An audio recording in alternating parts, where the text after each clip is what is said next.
സന്തോഷം ഉണ്ടാകുമ്പോ പടച്ചവനെ കുറിച്ചുള്ള ഓർമ്മ വേണം. കഷ്ടപ്പാട് പ്രയാസം ഉണ്ടാകും മാത്രല്ല, അത് ദുആന്റെ ഒരു അദബിൽപ്പെട്ടതാണ്. നാലാമത്തെ അദബിൽപ്പെട്ടതാണ്. റസൂൽ സല്ലല്ലാഹു അലൈഹി വസല്ലം നമുക്ക് പഠിപ്പിച്ചിരുന്നതാണ്.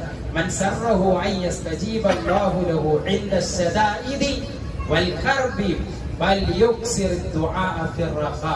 നിങ്ങൾ പ്രയാസം കഷ്ടപ്പാടൊക്കെ അനുഭവിക്കുന്ന സമയത്ത് നിങ്ങൾ ചോദിക്കണേ, നിങ്ങൾക്ക് കിട്ടണം നിങ്ങൾ ആഗ്രഹിക്കുന്നുണ്ടെങ്കിൽ, നിങ്ങൾക്ക് നല്ല സന്തോഷവും അതേപോലെ തന്നെ അനുഗ്രഹം കിട്ടിയിട്ട് ഒരു കുഴപ്പമില്ലാതെ അങ്ങോട്ടും ഇങ്ങോട്ടും നടക്കുന്ന സമയത്ത് അപ്പം കൂടെ പടച്ചവനെ ഓർക്കാനാ പറഞ്ഞത്. ധാരാളം ഓർക്കാനാ പറഞ്ഞത്.